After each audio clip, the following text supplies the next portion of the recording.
Hello students. तो पिछले lectures में हमने स्ट्रेट लाइन, क्वाड्रेटिक इक्वेशन और लॉगरिथम कंप्लीट किया। तो आज के लेक्चर में हम एक इम्पॉर्टेंट टॉपिक डिस्कस करेंगे, मैथमेटिकल टूल्स का उस डिफरेंशिएशन। ठीक है, ये काफ़ी इम्पोर्टेंट चैप्टर है जो फिजिक्स में कई जगह पर काम में आएगा। इनफैक्ट लगभग हर चैप्टर में ही काम में आएगा डिफरेंशिएशन। ठीक है, तो देखिए मैं इसको एक फिजिक्स के एक क्वेश्चन की तरह से समझाऊंगा। तो पहले इसका मतलब समझेंगे, व्हाट इज़ डिफरेंशिएशन। ठीक है, तो सपोज करिए एक पार्टिकल है और वो एक्स एक्सिस पे मूव कर रहा है, एक पार्टिकल। ठीक है, और उस पार्टिकल की पोजीशन मान लीजिए ये ओरिजिनल लेट्स से 0,0, और उस पार्टिकल की पोजीशन मान लीजिए ये पार्टिकल P है, ये मूव कर रहा है। इस पार्टिकल की position x is equal to 2+t square मान लीजिए इस रिलेशन के अकॉर्डिंग बदल रही है। ये रिलेशन मैंने एक ऐसे ही अज्यूम कर लिया, ऐसा मत सोचिएगा ये कैसे लिख दिया। मान लीजिए ये कोई रिलेशन है जो क्या बताता है कि टी टाइम पे x कितना होगा। इक्वेशन है ये, अगर आप t की वैल्यू रखेंगे तो आपको x कोऑर्डिनेट मिल जाएगा उस पार्टिकल का। तो मान लीजिए वो पार्टिकल ऐसे चल रहा है कि उसका कोऑर्डिनेट x कोऑर्डिनेट टाइम के साथ इस रिलेशन के अकॉर्डिंग बदल रहा है। ठीक है, तो अगर मैं आपसे पूछूं कि particle t is equal to 0 पर कहाँ है, तो आप बोल देंगे कि x इज इक्व टू हो जाएगा 2+0 स्क्वायर, मतलब 2 यूनिट्स पे। ऐसे पूछूं t is equal to 2 seconds पे कहाँ है, तो आप बोल देंगे x is equal to 2+2 square, मतलब 6 यूनिट्स पे। मान लीजिए x मीटर्स में दे रखा है, तो आप बोल देंगे t इज इक्व टू 0 पर 2 मीटर पर है और t is equal to 2 seconds पे कहाँ पर है, 6 मीटर पे। अब अगर आपसे मैं ऐसा पूछूं कि इसकी एवरेज वेलोसिटी क्या हुई, एवरेज वेलोसिटी इन 2 सेकेंड्स, तो देखिए अगर आप एवरेज वेलोसिटी निकालना चाहेंगे तो एवरेज वेलोसिटी का फॉर्मूला होता है, अगर आपको नाइन्थ की नॉलेज से पता हो थोड़ा बहुत, नाइन्थ में हमने चैप्टर पढ़ा था एवरेज वेलोसिटी, वो होता है total displacement upon total time. तो टोटल डिस्प्लेसमेंट कितना हुआ, शुरुआत में कहाँ था 2 मीटर पे और बाद में कहाँ है 6 मीटर पे, तो कितना डिस्प्लेसमेंट हुआ 4 मीटर। मतलब इसको ऐसा लिख सकते हैं, x final minus x initial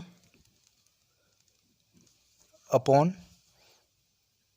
T final minus T initial. तो क्या लिखा जाएगा, 6 माइनस 2 अपॉन 2 माइनस 0, तो कितना आया 4/2, मतलब 2 मीटर पर सेकेंड।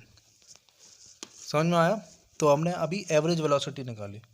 तो एवरेज वेलोसिटी कौन सी वेलोसिटी होती है ये समझ में आना चाहिए हमको।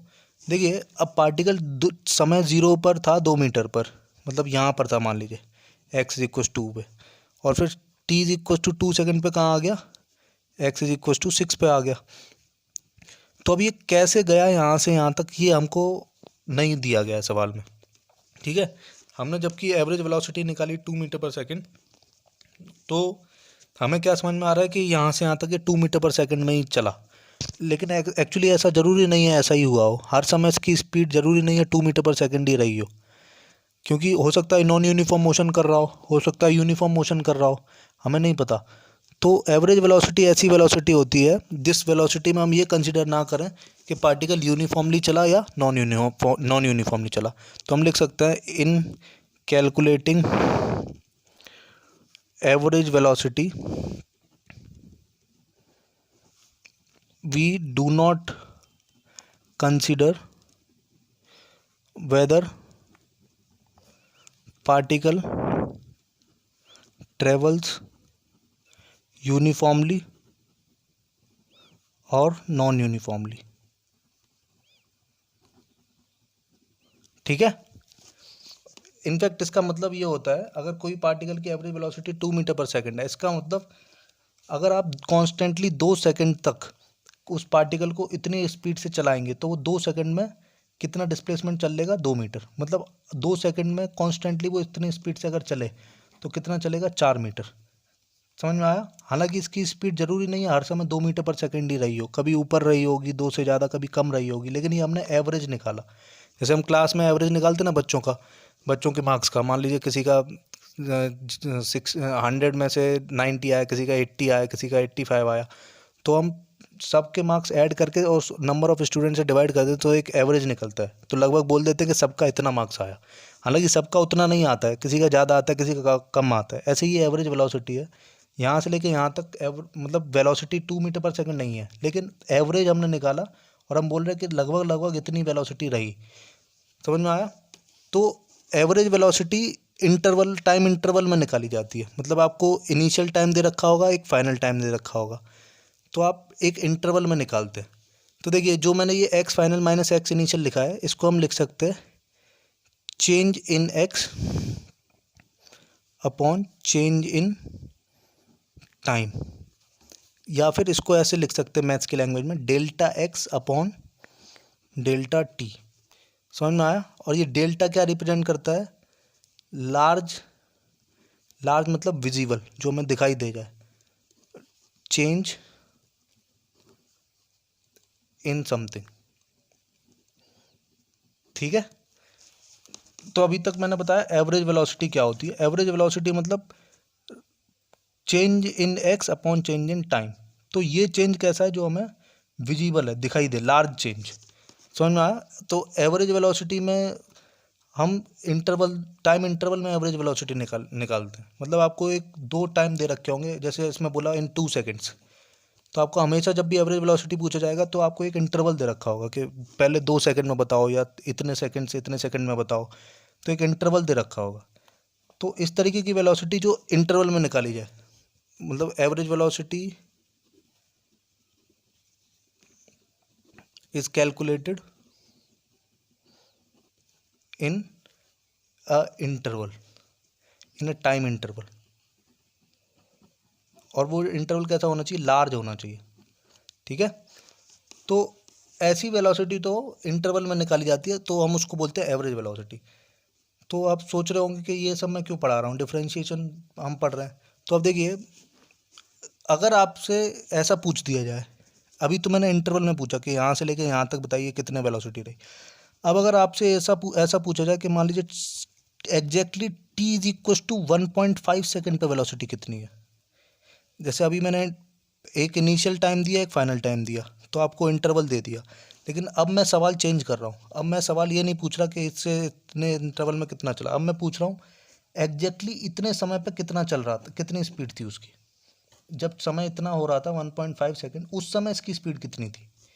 तो आप सोचेंगे कि सर अभी तो हमको इंटरवल दिया ही नहीं, तो हम कैसे निकालेंगे, फंस गए अब।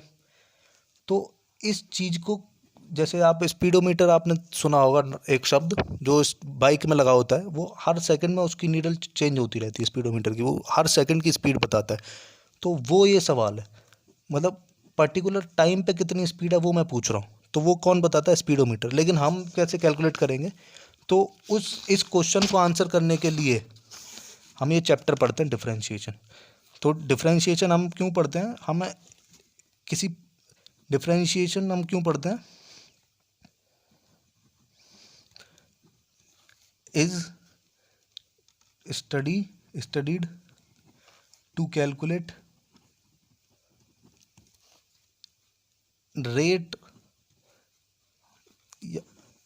या फिर ऐसे बोल सकते, rate of change of displacement, या फिर एक quantity with respect to another quantity at a particular point of time। ठीक है। मतलब एक पर्टिकुलर पॉइंट ऑफ टाइम पे अगर आपको रेट ऑफ चेंज निकालना है, तो उसको हम बोलते हैं, तो उसको हम कैसे कैलकुलेट करते हैं, डिफरेंशिएशन की मदद से। तो देखिए delta x upon delta T जब हमने निकाला था, वो क्या था, वी एवरेज। मतलब rate of change of x upon rate of change of time था, लेकिन वो रेट एक इंटरवल में था। लेकिन यहाँ पर रेट ऑफ चेंज जो है वो क्या है, rate of change of quantity with respect to another quantity at a particular point of time, मतलब इंटरवल पर नहीं, किसी पर्टिकुलर पॉइंट पर कितने क्या रेट है उसकी चेंज होने की, तो उसको हम उस प्रोसेस को हम बोलते हैं डिफरेंशिएशन। तो देखिए एक क्वांटिटी होती है डी एक्स, तो इस डी का क्या मतलब होता है, जैसे डेल्टा एक्स का मतलब होता है लार्ज चेंज, लार्ज मतलब विजिबल, ऐसे डी एक्स का मतलब होता है वेरी वेरी स्मॉल चेंज।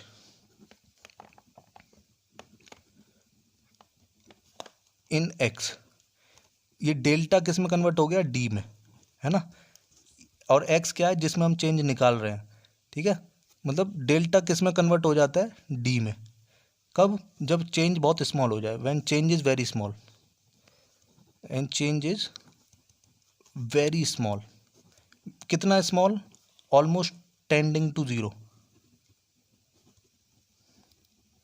ठीक है। अब देखिए इस बात को तो फिर इंस्टेंटेनियस, मतलब एक पर्टिकुलर पॉइंट ऑफ टाइम पे अगर आपसे वेलोसिटी पूछी जाए तो उस वेलोसिटी को एक नाम दिया जाता है जिसको हम बोलते हैं instantaneous velocity, be instantaneous, instantaneous, instantaneous मतलब उसी टाइम पर उसी इंस्टेंट पर कितनी वेलोसिटी है उसको हम बोल रहे हैं इंस्टेंटेनियस। ये स्पीडोमीटर बताता है, कैलकुलेटेड बाय स्पीडोमीटर। तो इसे कैलकुलेट करने के लिए ही, या फिर कोई भी रेट ऑफ चेंज एक पर्टिकुलर इंस्टेंट पर कैलकुलेट करने के लिए हम क्या करते हैं, डिफरेंशिएशन पढ़ते हैं, ठीक है। तो अब देखिए डिफरेंशिएशन कैसे रिप्रेजेंट किया जाता है वो मैं लिख रहा हूँ, जैसे ही delta x by delta t है average rate, average rate of change of x with respect to time, इसी की क्वांटिटी की इंस्टेंटेनियस रेट क्या होगी, इंस्टेंट रेट मतलब एक पर्टिकुलर टाइम पे क्या होगी, उसको हम लिखेंगे d x by d t, ठीक है। इस d x by d t का मतलब इसको पढ़ेंगे कैसे, इंस्टेंटेनियस रेट या instant rate of change of x with respect to time, ठीक है। इतनी बात समझ में आ गई आपको। देखिए यही इंपॉर्टेंट है, इसको पढ़ना आना चाहिए, इसका मीनिंग समझ में आना चाहिए, ये क्या है, एवरेज रेट क्या है delta x by delta T, और इंस्टेंट रेट क्या है D x by d T, मतलब एक पर्टिकुलर इंटरवल हमने इतना छोटा कर दिया, डेल्टा टी बड़ा इंटरवल था लेकिन डी टी कितना है, very small, tending to zero, interval इतना छोटा कर दिया कि वो इंटरवल एक्चुअली एक पॉइंट ही हो जाए, मतलब इंटरवल इतना बड़ा से एक पॉइंट हो जाए। जैसे मैं एक एग्जांपल दूँ, सपोज करिए एक पेन है और मैं बोलूँ कि इसके दो एंड्स हैं, ठीक है, अब मैं बोलूँ कि इस पेन को आप दो पार्ट में डिवाइड कर दीजिए, तो आप दो पार्ट में डिवाइड करेंगे तो अभी भी इंटरवल रहेगा, दो एंड्स अभी भी रहेंगे इसके, मतलब लेंथ छोटी हो जाएगी, इंटरवल छोटा हो जाएगा, लेकिन दो एंड्स अभी भी रहेंगे इसके। अब मैं बोलूँ कि एक बार और डिवाइड कर दीजिए तो फिर और लेंथ छोटी हो जाएगी लेकिन दो एंड्स अभी भी रहेंगे, इंटरवल अभी भी रहेगा लेकिन इंटरवल छोटा हो जाएगा। ऐसा अगर मैं बोलूँ रिपीटेडली करते जाइए तो एक समय ऐसा आएगा कि इंटरवल इतना छोटा हो जाएगा कि बिल्कुल जीरो को टेंड करे, मतलब डी एक्स बन जाए। शुरुआत में बड़ा इंटरवल था डेल्टा एक्स, बाद में डी एक्स बन गया, बहुत छोटा इंटरवल बन गया, तो इसका मतलब एक पॉइंट के बराबर इंटरवल हो गया। तो उस पॉइंट को हम इंटरवल भी बोल सकते हैं और एक पॉइंट भी बोल सकते हैं। तो अगर रेट ऑफ चेंज ऑफ कोई क्वांटिटी हम इंटरवल में निकालना जानते हैं तो फिर इंस्टेंटेनियस रेट भी हम निकाल लेंगे, क्यों, क्योंकि हमने इंटरवल को बहुत छोटा कर दिया, और उस छोटे पॉइंट को हम इंटरवल भी बोल सकते हैं और पॉइंट भी बोल सकते हैं। तो इसका मतलब उस पॉइंट पे निकालने की वजह से, निकालने के लिए हम क्या करेंगे, उस पॉइंट को बहुत छोटा इंटरवल बना देंगे, और हम इंटरवल पर कैलकुलेट करना जानते हैं, T final minus T initial, तो इंटरवल इतना छोटा बना देंगे कि वो ऑलमोस्ट जीरो को टेंड करे, तो इसको हम बोल सकते हैं एक पर्टिकुलर पॉइंट पे ही निकाल लिया। जैसे मान लीजिए इंटरवल इतना छोटा बनाया, t is equal to 1 second से t is equal to 1.0000001 second, तो ऑलमोस्ट ये 1 सेकेंड ही हुआ। तो इस इतने छोटे इंटरवल में अगर स्पीड मतलब एवरेज वेलोसिटी निकाली जाए तो उसी वेलोसिटी को हम क्या बोल देंगे, इंस्टेंटेनियस वेलोसिटी। तो ये इंटरवल देखिए बड़ा नहीं है, 1 सेकेंड से 1.001 इतना छोटा इंटरवल है, तो हम बोलेंगे ऑलमोस्ट 1 सेकेंड पर ही निकाल रहे। समझ में आया। तो ये फिलोसॉफी है पूरी डिफरेंशिएशन की। अब ये क्वांटिटी कैलकुलेट कैसे करते हैं, इसके लिए कुछ रेडीमेड फार्मूले हैं, वो मैं आपको सिखाऊंगा। तो देखते हैं उन फार्मूलों को, ठीक है। तो अब देखिए, इस साइड मैं डायरेक्टली फार्मूले लिखूंगा अभी, और उनके धीरे धीरे हम क्वेश्चंस करेंगे, ठीक है।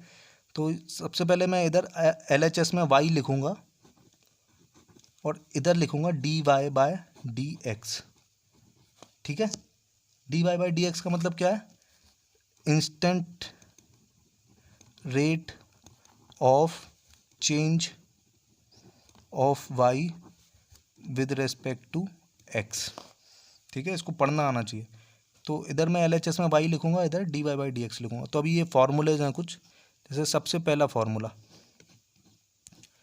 अगर कोई कांस्टेंट लिखा हुआ है, मान लीजिए कोई भी कांस्टेंट, जैसे कोई प्योर नंबर है या फिर कोई पाई ई इस तरीके का कोई नंबर, कोई कांस्टेंट, मतलब c लिखा हुआ है कोई, तो उसका डिफरेंशिएशन कितना होता है।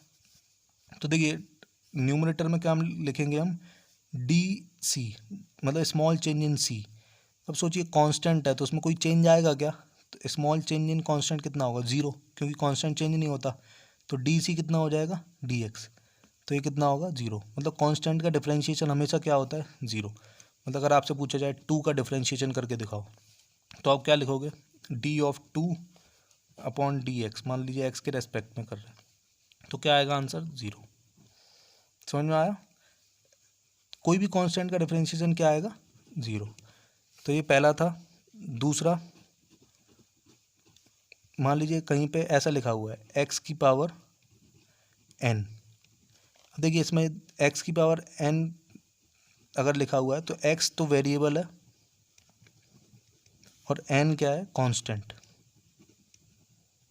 ठीक है। तो इसका डिफरेंशिएशन होता है, मतलब d(x⁴n/dx। देखिए इधर मैं y लिख रहा हूँ ना, तो जो y है वो एग्जैक्टली यहाँ लिखेंगे, d(y), तो जो y है वो यहाँ लिखेंगे, इसलिए मैंने y को यहाँ पर लिखा, d(y/dx)। तो ये कितना होता है, इसमें पावर एक आगे आ जाती है और एक पावर कम हो जाती है, nx(n-1), ये फार्मूला होता है। अब ये कैसे आया ये नहीं पूछेंगे, ये आपको मैथ्स में पढ़ाया जाएगा, मैं बस डायरेक्टली फार्मूला लिख रहा हूँ। तो x⁴n का डिफरेंशिएशन क्या होता है, nx(n-1). फॉर एग्जांपल, जैसे मान लीजिए x का डिफरेंशिएशन पूछा जाए आपसे, x का डिफरेंशिएशन तो कितना होगा, देखिए x की पावर कितनी है, 1, तो 1 आगे आ जाएगा। देखिए पावर जो होती है वो आगे आ जाती है और एक पावर कम हो जाती है, n-1, तो 1 - 1 कितना होगा, 0। तो 1 × x⁴0, x⁴0 कितना होता है, 1, तो आंसर कितना आया, 1। मतलब x का डिफरेंशिएशन कितना होगा, 1। समझ में आया। ऐसे ही आपसे पूछा जाए, मान लीजिए फर्स्ट एग्जाम्पल, दूसरा एग्जाम्पल, d(x²) बताइए, तो इसमें x⁴2 है तो पावर आगे आ जाएगी और एक पावर कम हो जाएगी, तो आंसर कितना आया, 2x। समझ में आया। ऐसे ही एक और एग्जांपल मान लीजिए, d(√x) पूछा दिया गया और पूछा गया इसका डिफरेंशिएशन बताइए, तो x की पावर कितनी है, 1/2, तो 1/2 x की पावर 1/2 - 1। मतलब ये जो पावर है वो कांस्टेंट होनी चाहिए, है ना, ये ध्यान रखना है। और x वेरिएबल की पावर कांस्टेंट होगा तो उसका फॉर्मूला होता है nx(n-1). तो पावर आगे आ गई और एक पावर सब्ट्रैक्ट कर दी, तो कितना आया, 1/2 x की पावर -½ या फिर ऐसा लिख सकते हैं 1/2 x की पावर ½ या फिर 1/2√x। समझ में आया आपको ये क्वेश्चन। अब थर्ड देखते हैं। अब देखिए इसी सेकंड एग्जाम्पल का एक और एक्सटेंशन है, जैसे मान लीजिए x⁴n ऐसे लिखा हुआ है और मान लीजिए एक कांस्टेंट का और मल्टीप्लाई हो रहा है आगे, मतलब a × x⁴n का डिफरेंशिएशन करना है। इसमें a और n जो है वो कांस्टेंट है और x जो है वेरिएबल है। तो इसका क्या होगा, जो कांस्टेंट मल्टीप्लाई हो रहा है बाहर उसको एज इट इज़ लिखा रहने देते हैं, और x⁴n का जैसे हम करते थे वैसे ही, ऐसे nx(n-1), मतलब जो कांस्टेंट बाहर लिखा हुआ है उसको एज इट इज़ रहने दीजिए और अंदर का मल्टीप्लाई कर दीजिए। तो मतलब ये किसका आंसर आया, ये d of a into x की power n upon d x. जैसे मान लीजिए ऐसा लिखा हुआ है कहीं पे 2x², इसका डिफ्रेंशिएशन बताइए। तो जो 2 बाहर लिखा हुआ है उसको एज इट इज छोड़ दीजिए। चलिए यहाँ 3 लिख देता हूँ मैं, जैसे कन्फ्यूजन ना हो। तो इसका डिफ्रेंशिएशन करना है मान लीजिए। तो आप क्या करेंगे, जो कांस्टेंट है उसको एज इट इज लिखा रहने दीजिए। अब x² का डिफ्रेंशिएशन करिए, मतलब इसको ऐसे लिख सकते हैं 3 into D of x² by D x. और ये कितना हो जाएगा, 3 इंटू एक्स की पावर 2 का क्या होगा, 2x 2 - 1 मतलब 6x। समझ में आया। अब देखिए ln x कहीं लिखा हुआ है, ln x का डिफ्रेंशिएशन होता है 1/x, ठीक है। मतलब d of ln x by D x कितना होता है 1/x। ln x का डिफ्रेंशिएशन कितना होता है 1/x। ऐसे ही d of sin x by D x, इसका डिफ्रेंशिएशन क्या होता है cos x, ठीक है। ये कुछ फार्मूले मैं डायरेक्टली लिख रहा हूँ।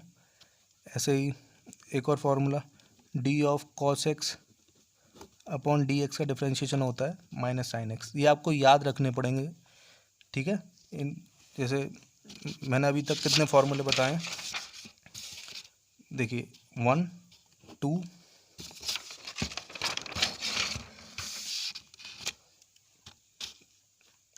3 4 5, अभी तक 5 फार्मूले बताएं।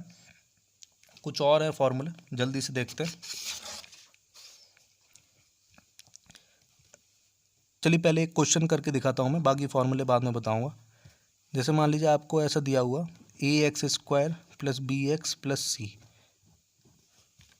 इसका डिफ्रेंशिएशन पूछा जाए। चलिए थोड़ा सिंपल ले लेते पहले। जैसे मान लीजिए आपसे बोला गया 3x² प्लस 2x प्लस 2 का डिफ्रेंशिएशन करके बताओ। y इज इक्वस टू ये दे रखा है, मान लीजिए आपसे पूछा गया calculate dy by D x.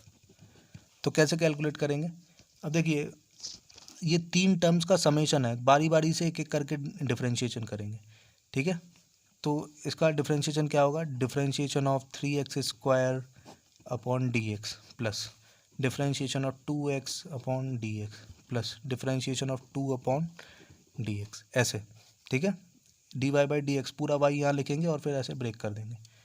अब 3x² में 3 कांस्टेंट है, उसको अलग से बाहर ऐसे ही लिखा रहने देंगे और फिर x² का करेंगे। अभी मैंने बताया जस्ट कि कांस्टेंट को एज इट इज लिखा रहने देते हैं और x² का करेंगे। x² का कितना होगा 2x 2 - 1, पावर आगे आ जाएगी और एक पावर कम होगी, तो पावर आगे आ गई और एक पावर कम हो गई, बस खत्म। इसका इसमें भी कांस्टेंट बाहर आ जाएगा और x की पावर कितनी है 1, तो 1 ऐसे x की पावर 1 - 1, एक पावर कम हो जाएगी, ठीक है। और 2 कांस्टेंट है, तो कांस्टेंट का डिफरेंशिएशन मैंने अभी बताया 0 होता है, तो 0। तो फाइनली आंसर कितना आया 3 इंटू 2 6, 6x प्लस 2, तो ये आंसर आ गया। समझ में आया। एक और एग्जांपल, ऐसे मान लीजिए y is equals to x plus 1/x दिया हुआ है, मान लीजिए इसका डिफरेंशिएशन पूछा जाए आपसे dy बाई डी एक्स। तो देखिए कितना होगा differentiation of x by D x plus differentiation of 1/x by D x, तो कितना होगा देखिए x का तो कितना हो जाएगा 1x 1 - 1 और इसमें x की पावर कितनी है -1, तो x की पावर -1 दिख रही है आपको, 1/x को हम लिख सकते हैं x की पावर -1, तो क्या होगा -1 आगे आ जाएगा और एक पावर कम होगी -1, तो कितना आया x की पावर 1 - 1 हो गया 0, 1 इंटू एक्स की पावर 0 प्लस प्लस माइनस -1 हो जाएगा माइनस एक्स की पावर -2, तो कितना आया 1 अपॉन एक्स की पावर 2, आंसर। समझ में आया ये, ठीक है। अभी और फॉर्मूले देखते हैं। जैसे हमने फिर 5 फार्मूले पढ़ लिए, 6 फार्मूला है। अगर कहीं पे मान लीजिए ऐसा लिखा हुआ 10 एक्स, तो 10 एक्स का क्या होता है डिफ्रेंशिएशन, सेक स्क्वायर एक्स, ठीक है। मतलब डिफ्रेंशिएशन ऑफ 10 एक्स कितना होता है, सेक स्क्वायर एक्स। ऐसे ही डिफ्रेंशिएशन ऑफ ई की पावर एक्स क्या होता है, ये एग्जैक्टली वही रहता है, ये चेंज नहीं होता है, ठीक है। ई की पावर एक्स का डिफ्रेंशिएशन वही रहता है। ऐसे ही 8 का मान लीजिए ऐसा लिखा हुआ,